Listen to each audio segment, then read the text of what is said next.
भारत के 125 करोड़ नागरिक नया संकल्प, नई उमंग, नया जोश, नए सपने लेकर नववर्ष का स्वागत करेंगे। दिवाली के तुरंत बाद हमारा देश ऐतिहासिक शुद्धि यज्ञ का गवाह बना है। 125 करोड़ देशवासियों के धैर्य और संकल्प शक्ति से ये जो शुद्धि यज्ञ चला, आने वाले अनेक वर्षों तक यह देश की दिशा निर्धारित करने में अहम भूमिका निभाएगा। ईश्वर दत्त मानव स्वभाव अच्छाइयों से भरा रहता है, लेकिन समय के साथ आई विकृतियां, बुराइयों के जंजाल में वो घुटन महसूस करने लगता है। भीतर की अच्छाइयों के कारण विकृतियां और बुराइयों की घुटन से बाहर निकलने के लिए वो छटपटाता रहता है। हमारे राष्ट्र जीवन और समाज जीवन में भ्रष्टाचार, काला धन, जाली नोटों के जाल ने ईमानदार को भी घुटने टेकने के लिए मजबूर कर दिया था। उसका मन स्वीकार नहीं करता था, लेकिन उसे परिस्थितियों को सहना पड़ता था, मजबूरन स्वीकार करना पड़ता था। दिवाली के बाद की घटनाओं से ये सिद्ध हो चुका है कि करोड़ों देशवासी ऐसी घुटन से मुक्ति के अवसर की तलाश कर रहे थे। हमारे देशवासियों की अंतर ऊर्जा को हमने कई बार अनुभव किया है। चाहे सन 62 की लड़ाई हो, 65 की लड़ाई हो, 71 की लड़ाई हो, करगिल का युद्ध हो, भारत के कोटि कोटि नागरिकों की संगठित शक्तियों और अप्रतिम देशभक्ति के हमने दर्शन किए हैं। कभी ना कभी बुद्धिजीवी वर्ग इस बात की चर्चा जरूर करेगा कि बाह्य शक्तियों के सामने तो देशवासियों का संकल्प सहज बात है, लेकिन जब देश के कोटि कोटि नागरिक अपने ही भीतर घर कर गई बीमारियों के खिलाफ, बुराइयों के खिलाफ, विकृतियों के खिलाफ लड़ाई लड़ने के लिए मैदान में उतरते हैं, तो वो घटना हर किसी को नए सिरे से सोचने के लिए प्रेरित करती है। दिवाली के बाद लगातार देशवासी दृढ़ संकल्प के साथ, अप्रतिम धैर्य के साथ, त्याग की पराकाष्ठा करते हुए, कष्ट झेलते हुए बुराइयों को पराजित करने के लिए लड़ाई लड़ रहे हैं। जब हम कहते हैं कि कुछ बात है कि हस्ती मिटती नहीं हमारी, कुछ बात है कि हस्ती मिटती नहीं हमारी, इस बात को देशवासियों ने जी करके दिखाया है। कभी लगता था सामाजिक जीवन की बुराइयां, विकृतियां जाने अनजाने में, इच्छा अनिच्छा से हमारी जिंदगी का हिस्सा बन गए हैं।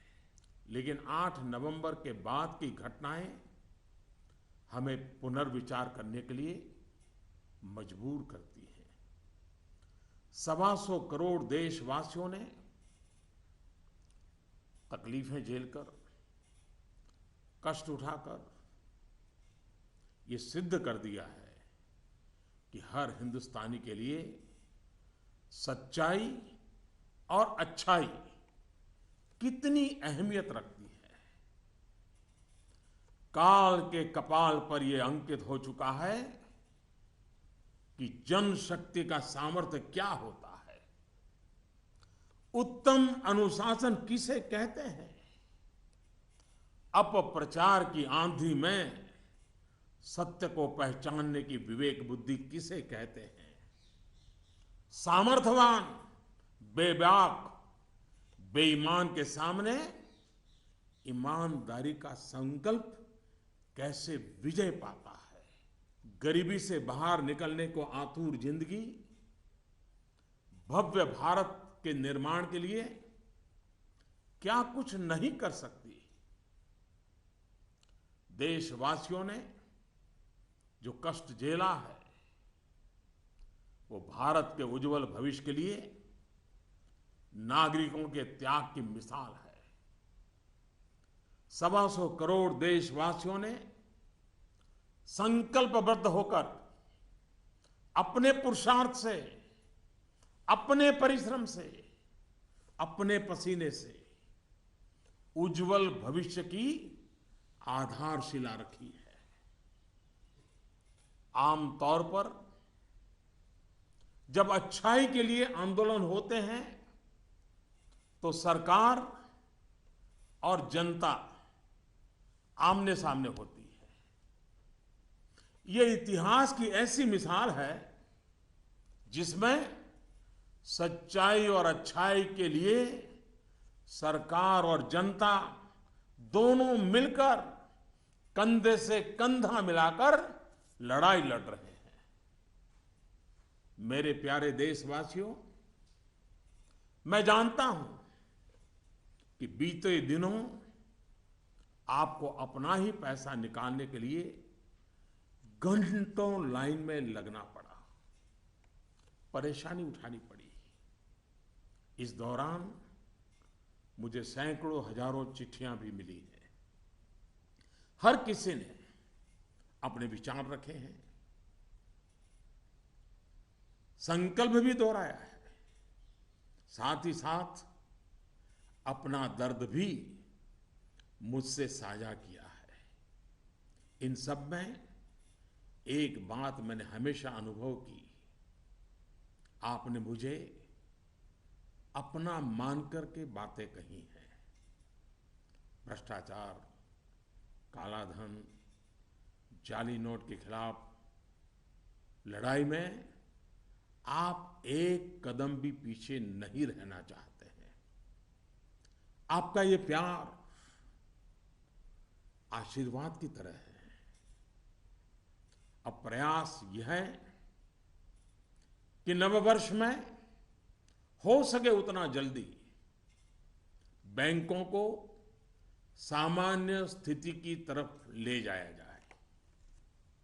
सरकार में इस विषय से जुड़े सभी जिम्मेदार व्यक्तियों से कहा गया है कि बैंकिंग व्यवस्था को सामान्य करने पर ध्यान केंद्रित किया जाए।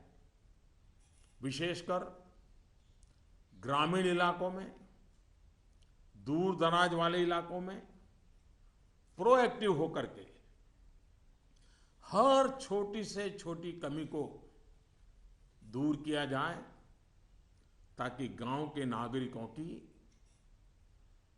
किसानों की कठिनाइयां खत्म हो। प्यारे भाइयों और बहनों, हिंदुस्तान ने जो करके दिखाया है, ऐसा विश्व में तुलना करने के लिए कोई उदाहरण नहीं है।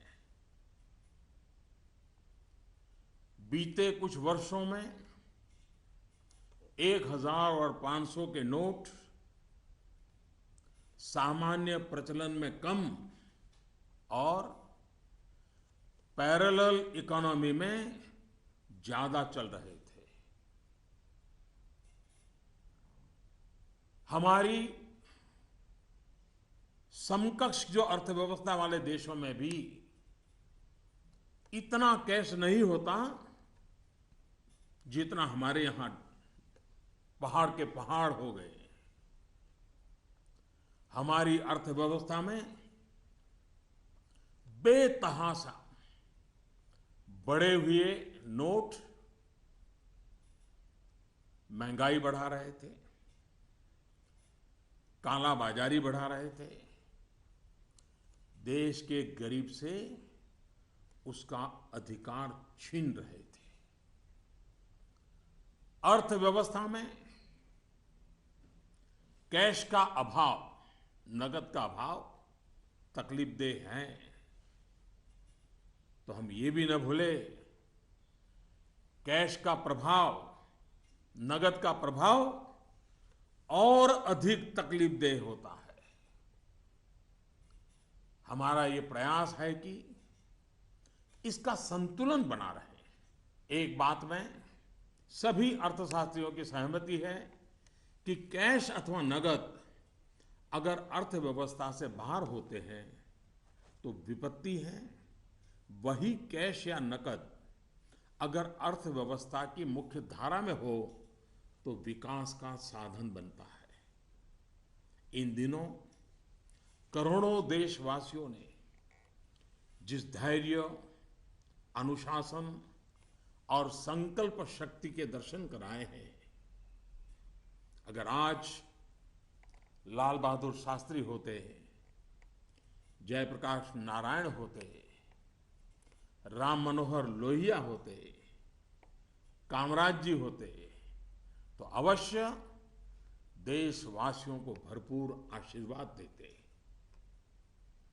किसी भी देश के लिए ये एक शुभ संकेत है कि उसके नागरिक कानून और नियमों का पालन करते हुए गरीबों की सेवा में, सरकार की सहायता के लिए मुख्य धारा में वापस आना चाहते हैं।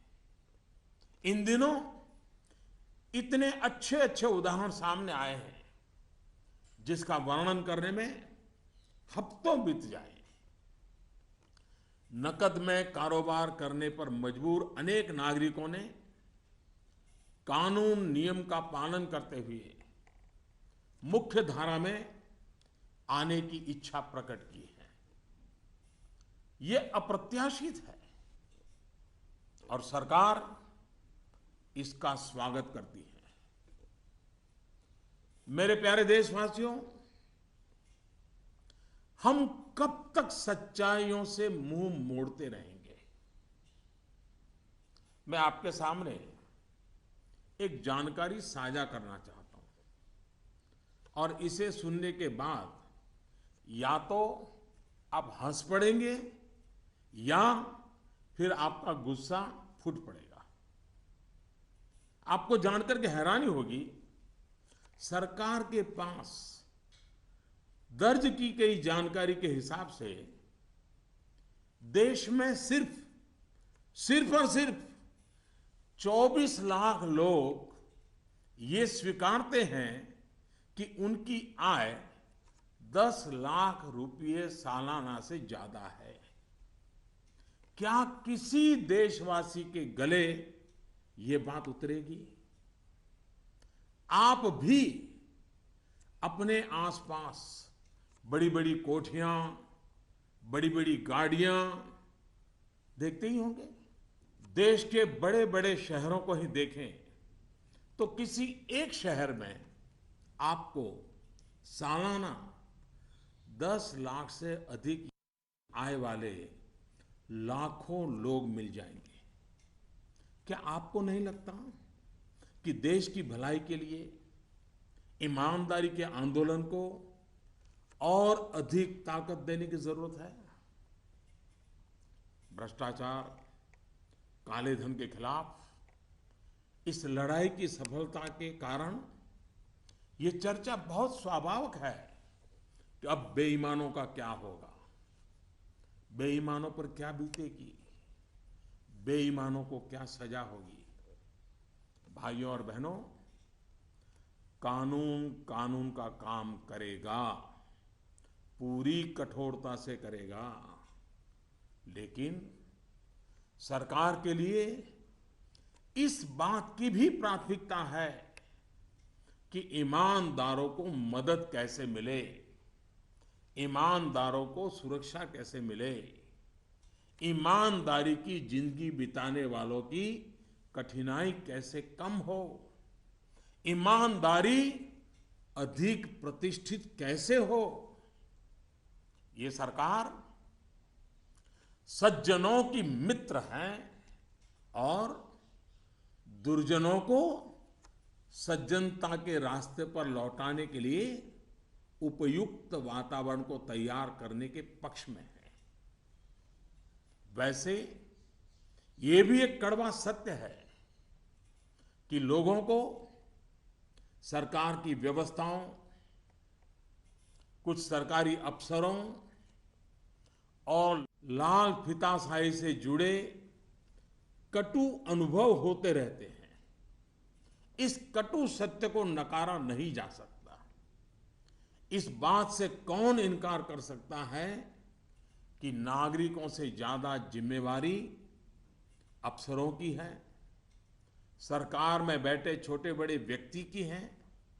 और इसलिए चाहे केंद्र सरकार हो, राज्य सरकार हो या फिर स्थानीय निकाय, सबका दायित्व है कि सामान्य से सामान्य व्यक्ति के अधिकार की रक्षा हो, ईमानदारों की मदद हो और बेईमान अलग थलग हो। दोस्तों, पूरी दुनिया में एक सर्वसामान्य तथ्य है कि आतंकवाद, नक्सलवाद, जाली नोटों का कारोबार, ड्रग के धंधे से जुड़े लोग, मानव तस्करी से जुड़े लोग, हथियारों के कारोबार में लगे लोग, ये सब लोग काले धन पर ही निर्भर रहते हैं। ये समाज और सरकारों के लिए नासूर बन गया है। इस एक निर्णय ने इन सब पर गहरी चोट पहुंचाई है। आज काफी संख्या में नौजवान हिंसा का रास्ता छोड़ मुख्य धारा में लौट रहे हैं। अगर हम जागरूक रहें तो अपने बच्चों को हिंसा और अत्याचार के उन रास्तों पर वापस लौटने से बचा पाएंगे। इस अभियान की सफलता इस बात में भी है कि अर्थव्यवस्था की मुख्य धारा से बाहर जो धन था वो बैंकों के माध्यम से अर्थव्यवस्था की मुख्य धारा में वापस आ गया है। पिछले कुछ दिनों की घटनाओं से ये सिद्ध हो चुका है कि चालाकी के रास्ते खोजने वाले बेईमान लोगों के लिए आगे के रास्ते बंद हो चुके हैं। टेक्नोलॉजी ने इसमें बहुत बड़ी सेवा की है। आदतन बेईमान लोगों को भी अब टेक्नोलॉजी की ताकत के कारण काले कारोबार से निकलकर कानून नियम का पालन करते हुए मुख्य धारा में आना ही होगा। साथियों, बैंक कर्मचारियों ने इस दौरान दिन रात एक किए हैं। हजारों महिला बैंक कर्मचारी भी देर रात तक रुककर इस अभियान में शामिल रही है। पोस्ट ऑफिस में काम करने वाले लोग, बैंक मित्र, सभी ने सराहनीय काम किया है। हाँ, आपके इस भगीरथ प्रयास के बीच कुछ बैंकों में कुछ लोगों के गंभीर अपराध भी सामने आए हैं। कहीं-कहीं सरकारी कर्मचारियों ने भी गंभीर अपराध किए हैं और आदतन फायदा उठाने का निर्लज्ज प्रयास भी हुआ है। इन्हें बख्शा नहीं जाएगा। भाइयों बहनों, देश के बैंकिंग सिस्टम के लिए एक स्वर्णिम अवसर है। इस ऐतिहासिक अवसर पर मैं देश के सभी बैंकों से आग्रहपूर्वक एक बात कहना चाहता हूं। इतिहास गवाह है कि हिंदुस्तान की बैंकों के पास एक साथ इतनी बड़ी मात्रा में इतने कम समय में धन का भंडार पहले कभी नहीं आया था। बैंकों की स्वतंत्रता का आदर करते हुए मेरा आग्रह है कि बैंक अपनी परंपरागत प्राथमिकताओं से बाहर निकलकर अब देश के गरीब, निम्न मध्यम वर्ग और मध्यम वर्ग को केंद्र में रखकर अपने कार्य का आयोजन करें। आज पूरा हिंदुस्तान जब पंडित दीनदयाल उपाध्याय की जन्म शताब्दी वर्ष को गरीब कल्याण वर्ष के रूप में मना रहा है, तब बैंक भी लोकहित के, गरीब कल्याण के इस अवसर को हाथ से न जाने दे। हो सके उतना जल्दी लोकहित में उचित निर्णय करें और उचित कदम उठाएं। जब निश्चित लक्ष्य के साथ नीति बनती है, योजनाएं बनती हैं, तो लाभार्थी का सशक्तिकरण तो होता ही है, साथ साथ इसके तात्कालिक और दूरगामी फल भी अवश्य मिलते हैं। पाई पाई पर बारीक नजर रहती है और इससे अच्छे परिणामों की संभावना भी पक्की होती है। गांव, गरीब, किसान, दलित, पीड़ित, शोषित, वंचित और हमारी महिलाएं जितनी सशक्त होगी, आर्थिक रूप से अपने पैरों पर खड़ी होगी, देश उतना ही मजबूत बनेगा और विकास भी उतना ही तेज होगा। सबका साथ, सबका विकास, इस ध्येय वाक्य को चरितार्थ करने के लिए नववर्ष की पूर्व संध्या पर देश के 125 करोड़ नागरिकों के लिए सरकार कुछ नई योजनाएं ला रही है। दोस्तों, स्वतंत्रता के इतने साल बाद भी देश में लाखों गरीबों के पास अपना घर नहीं है। जब अर्थव्यवस्था में काला धन बढ़ा तो मध्यम वर्ग की पहुंच से घर भी खरीदना दूर हो गया था। गरीब, निम्न मध्यम वर्ग और मध्यम वर्ग के लोग घर खरीद सकें, इसके लिए सरकार ने कुछ बड़े फैसले लिए हैं। अब प्रधानमंत्री आवास योजना के तहत शहरों में इस वर्ग को नए घर देने के लिए 2 नई स्कीमें बनाई गई हैं। इसके तहत 2017 में घर बनाने के लिए 9 लाख रुपए तक के कर्ज पर ब्याज में 4% की छूट और 12 लाख रुपए तक के कर्ज पर ब्याज में 3% की छूट दी जाएगी। सरकार ने प्रधानमंत्री आवास योजना के तहत गांवों में बनने वाले घरों की संख्या को बढ़ा दिया है। यानी जितने घर पहले बनने वाले थे उससे 33% ज्यादा घर बनाए जाएंगे। गांवों के निम्न मध्यम वर्ग और मध्यम वर्ग के लोगों की जरूरतों को ध्यान में रखते हम एक नई योजना शुरू करने जा रहे हैं।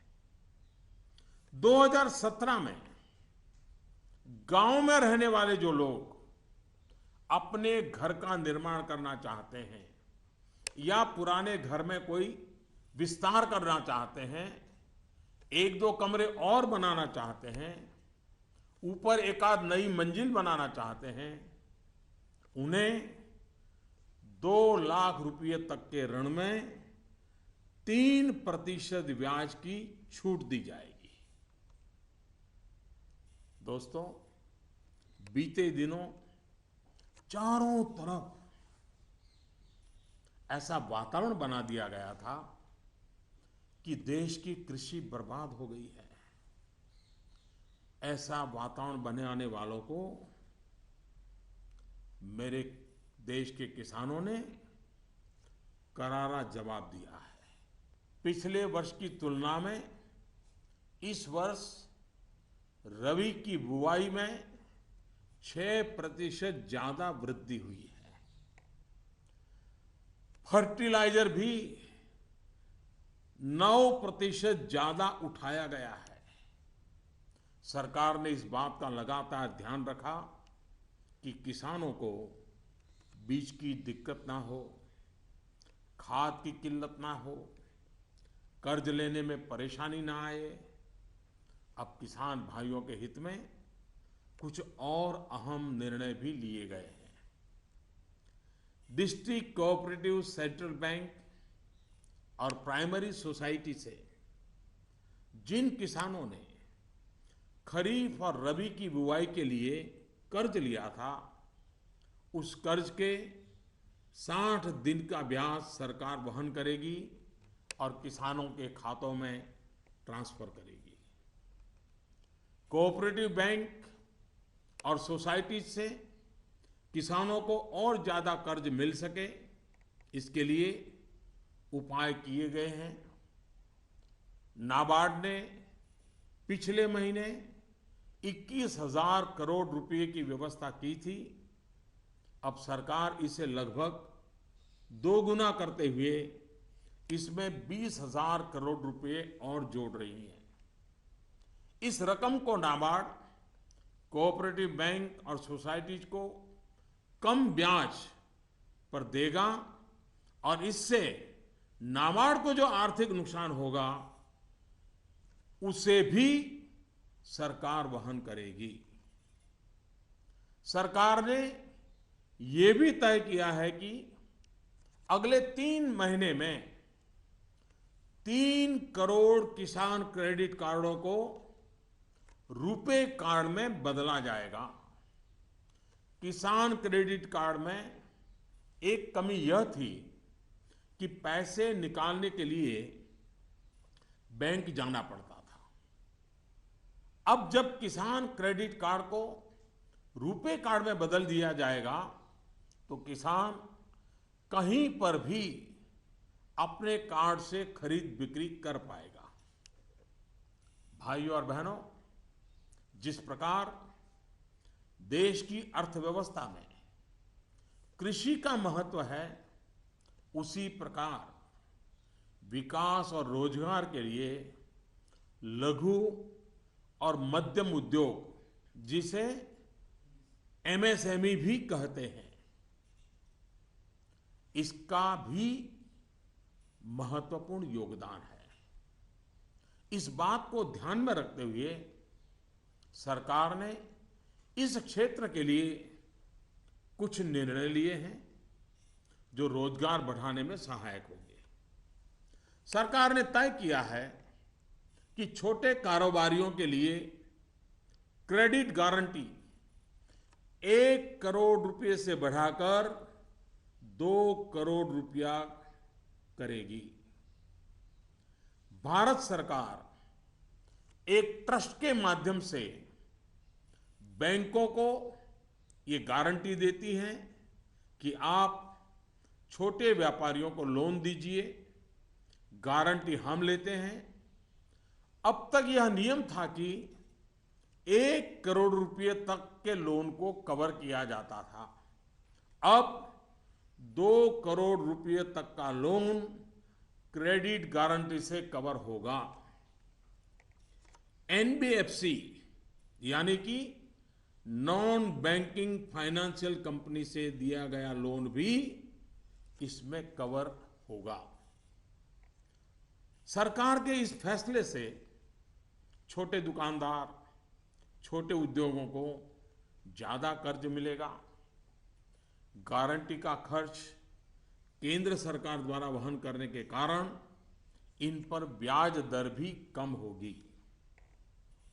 सरकार ने बैंकों को ये भी कहा है कि छोटे उद्योगों के लिए कैश क्रेडिट लिमिट को 20% से बढ़ाकर 25% करें। इसके अलावा डिजिटल माध्यम से हुए ट्रांजैक्शन पर वर्किंग कैपिटल लोन 20% से बढ़ाकर 30% तक करने को कहा गया है। नवंबर में इस सेक्टर से जुड़े बहुत से लोगों ने कैश डिपॉजिट किया है। बैंकों को कहा गया है कि वर्किंग कैपिटल तय करते वक्त इस बात का भी संज्ञान लिया जाए। कुछ दिन पहले ही सरकार ने छोटे कारोबारियों को टैक्स में बहुत बड़ी राहत देने का भी निश्चय किया था। जो कारोबारी साल में 2 करोड़ रुपए तक का व्यापार करते हैं, उनके टैक्स की गणना 8% आय को मानकर की जाती थी। अब ऐसे व्यापारी के डिजिटल लेन देन पर टैक्स की गणना 6% आय मानकर के की जाएगी। इस तरह उनका टैक्स काफी कम हो जाएगा। दोस्तों, मुद्रा योजना की सफलता निश्चित तौर पर बहुत ही उत्साहवर्धक रही है। पिछले साल करीब करीब 3.5 करोड़ लोगों ने इसका फायदा उठाया है। दलित, आदिवासी, पिछड़ों एवं महिलाओं को प्राथमिकता देते हुए सरकार का इसे अब डबल करने का इरादा है। मैं माताओं बहनों से भी एक बात करना चाहता हूं। गर्भवती महिलाओं के लिए भी एक देशव्यापी योजना की शुरुआत की जा रही है। अब देश के सभी 650 से ज्यादा जिलों में सरकार गर्भवती महिलाओं को अस्पताल में पंजीकरण और डिलीवरी, टीकाकरण और पौष्टिक आहार के लिए 6,000 रुपये की आर्थिक मदद करेगी। ये राशि गर्भवती महिलाओं के अकाउंट में ट्रांसफर की जाएगी, सीधी उनके खाते में जमा कर दी जाएगी। देश में माता मृत्यु दर को कम करने में इस योजना से बड़ी सहायता मिलेगी। वर्तमान में ये योजना सिर्फ 4,000 रुपये की आर्थिक मदद और पायलट प्रोजेक्ट के रूप में सिर्फ 53 जिलों में चलाई जा रही है। भारत में सीनियर सिटीजन्स, वरिष्ठ नागरिकों की संख्या भी बहुत है। सरकार ने सीनियर सिटीजन्स का भी विशेष ध्यान रखा है। सरकार वरिष्ठ नागरिकों के लिए भी एक स्कीम शुरू करने जा रही है। बैंक में ज्यादा पैसा आने पर अक्सर बैंक डिपॉजिट पर इंटरेस्ट रेट घटा देते हैं। वरिष्ठ नागरिकों पर इसका प्रभाव ना हो इसलिए 7.5 लाख रुपए तक की राशि पर 10 साल तक के लिए सालाना 8% का इंटरेस्ट रेट ब्याज दर सुरक्षित किया जाएगा। ब्याज की ये राशि वरिष्ठ नागरिक हर महीने प्राप्त कर सकते हैं। भ्रष्टाचार, काला धन की जब भी चर्चा होती है तो राजनेता, राजनीतिक दल, चुनाव का खर्च, ये सारी बातें चर्चा के केंद्र में रहती है।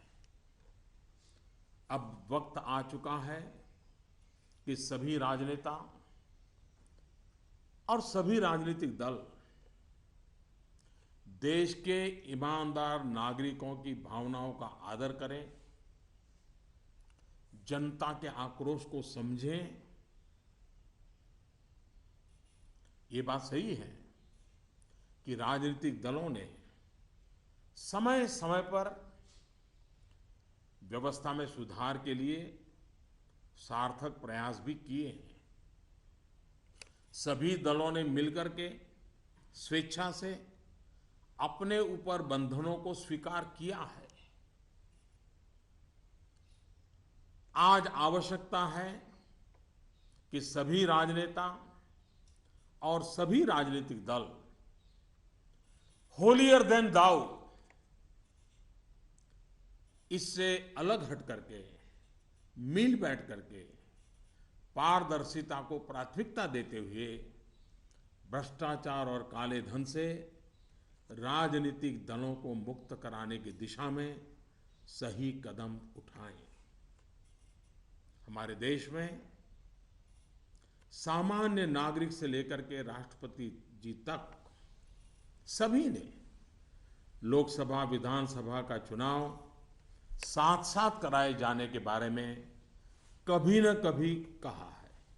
आए दिन चल रहे चुनावी चक्र, उससे उत्पन्न आर्थिक बोझ तथा प्रशासन व्यवस्था पर बने बोझ से मुक्ति पाने की बात का समर्थन किया है। अब समय आ गया है कि इस पर बहस हो, सार्थक बहस हो और रास्ता खोजा जाए। हमारे देश में हर सकारात्मक परिवर्तन के लिए हमेशा स्थान रहा है। अब डिजिटल लेन देन, ऑनलाइन पेमेंट या ई पेमेंट को लेकर के समाज में काफी सकारात्मक परिवर्तन देखा जा रहा है। ज्यादा से ज्यादा लोग इससे जुड़ रहे हैं। कल ही सरकार ने बाबा साहेब भीमराव अंबेडकर के नाम पर डिजिटल ट्रांजैक्शन के लिए पूरी तरह एक स्वदेशी प्लेटफॉर्म भीम लॉन्च किया है। भीम यानी भारत इंटरफेस फॉर मनी। मैं देश के युवाओं से, व्यापारी वर्ग से, किसानों से आग्रह करता हूं कि भीम से ज्यादा जुड़े। साथियों, दिवाली के बाद जो घटनाक्रम रहा, निर्णय हुए, नीतियां बनी, इनका मूल्यांकन अर्थशास्त्री तो करेंगे ही, लेकिन अच्छा होगा कि देश के समाजशास्त्री, इतिहासविद भी इस पूरे घटनाक्रम, निर्णय और नीतियों का मूल्यांकन करें। एक राष्ट्र के रूप में भारत का गांव, गरीब, किसान, युवा, पढ़े लिखे, अनपढ़, पुरुष, महिला, सबने अप्रतिम धैर्य और लोक शक्ति का दर्शन कराया है। कुछ समय के बाद 2017 का नया वर्ष प्रारंभ होगा। आज से ठीक 100 साल पहले 1917 में महात्मा गांधी के नेतृत्व में चंपारण में पहली बार सत्याग्रह का आंदोलन आरंभ हुआ था। इन दिनों हमने देखा कि 100 वर्ष के बाद भी हमारे देश में सच्चाई और अच्छाई के प्रति सकारात्मक संस्कार का मूल्य है।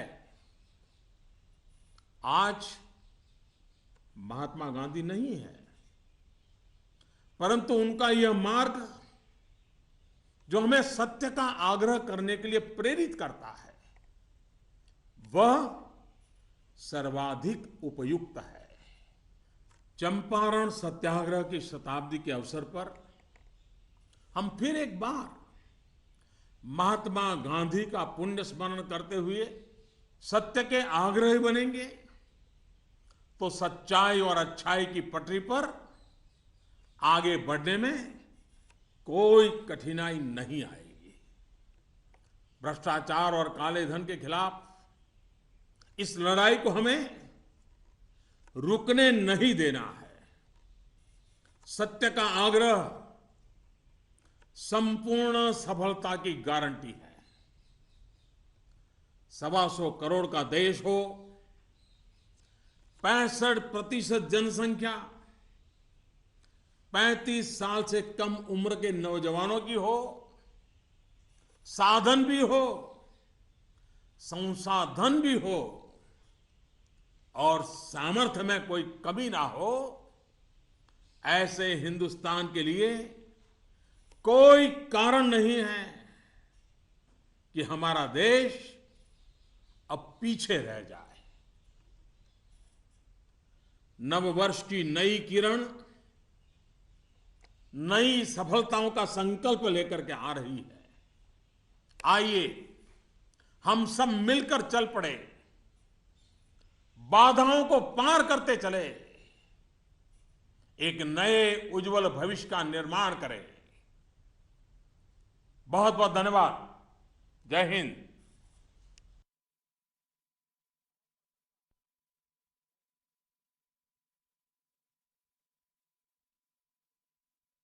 My fellow citizens, Namaskar. In a few hours, we will be ushering in the new year of 2017. 125 crore Indians will join the rest of the world in welcoming it with new hope, new energy, and new dreams. Since Diwali, our nation has been witness to a historic rite of purification.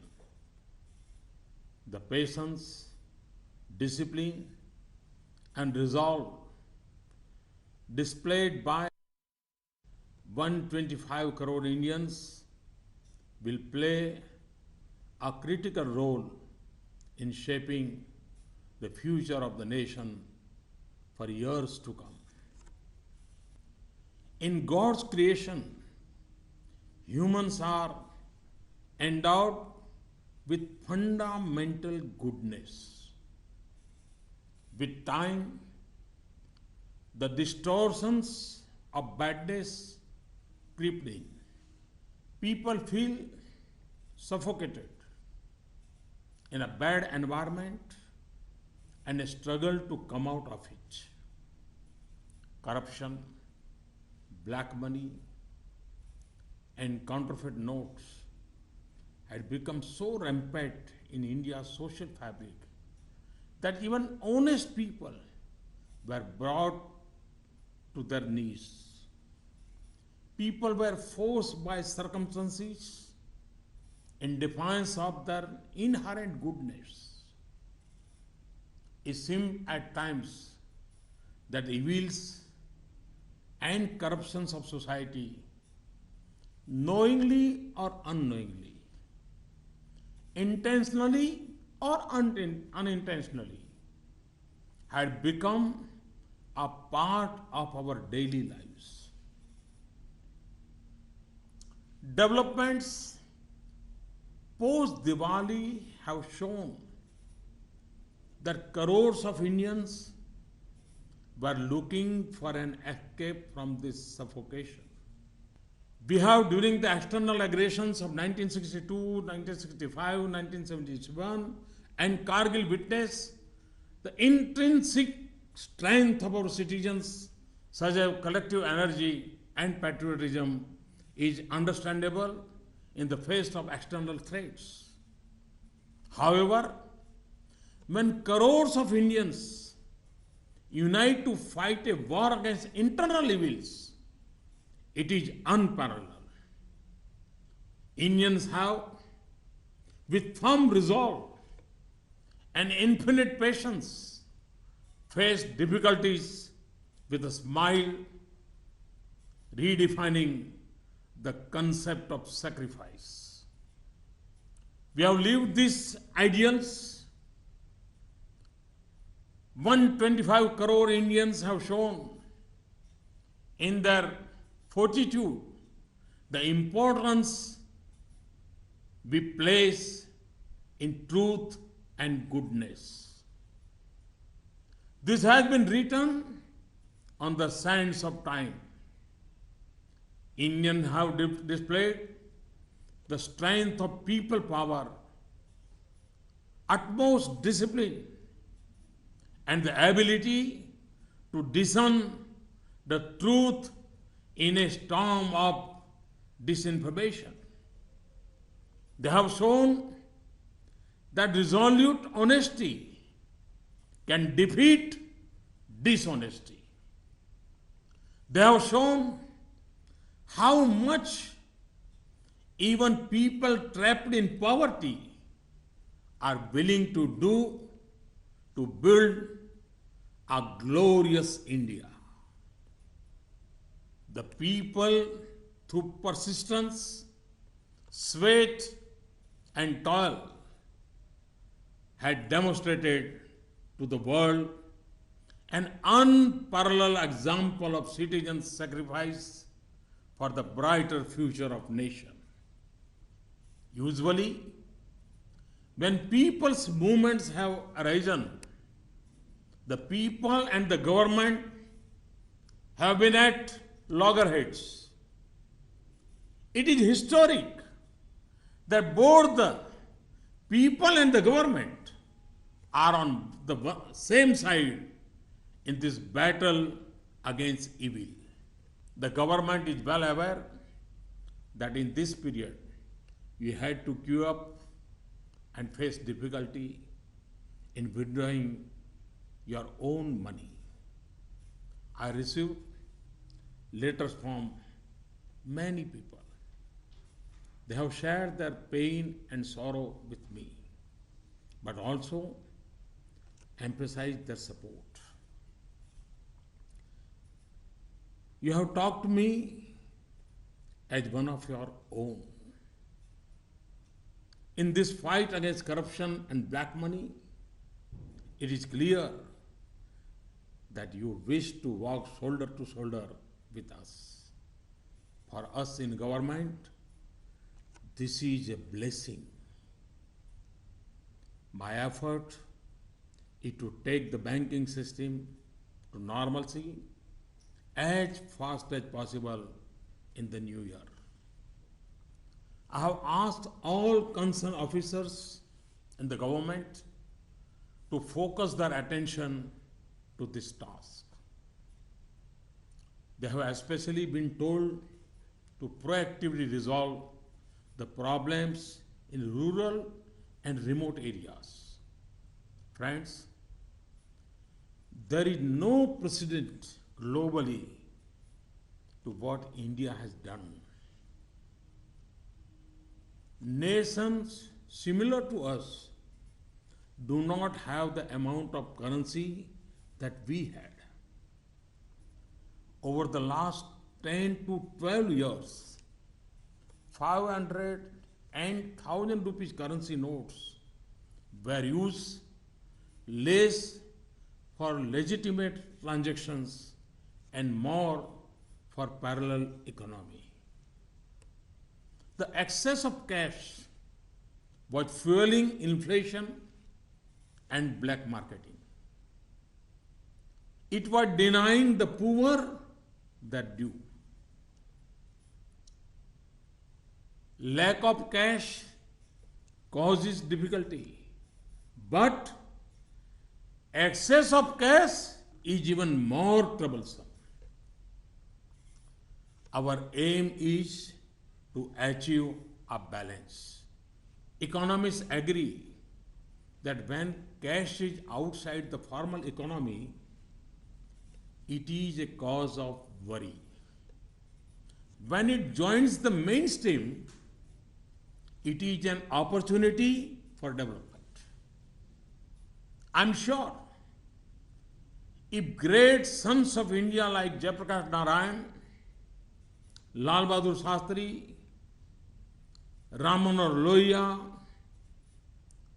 Kamaraj ji had been present today, they would have applauded the patience, discipline, and resolve of our countrymen. In the past few weeks, there have been many gratifying instances. It would take weeks to list them. It is a healthy trend for any nation when the people wish to join the mainstream, abiding by the law and helping the government in serving the poor. Friends, how long will we overlook facts that stare us in the face? I wish to share some information with you, which will either make you laugh or make you angry. According to information with the government, there are only 24 lakh people in India who accept that their annual income is more than 10 lakhs rupees. Can we digest this? Look at the big bungalows and big cars around you. If we look at any big city, it would have lakhs of people with annual income of more than 10 lakh. Do you not feel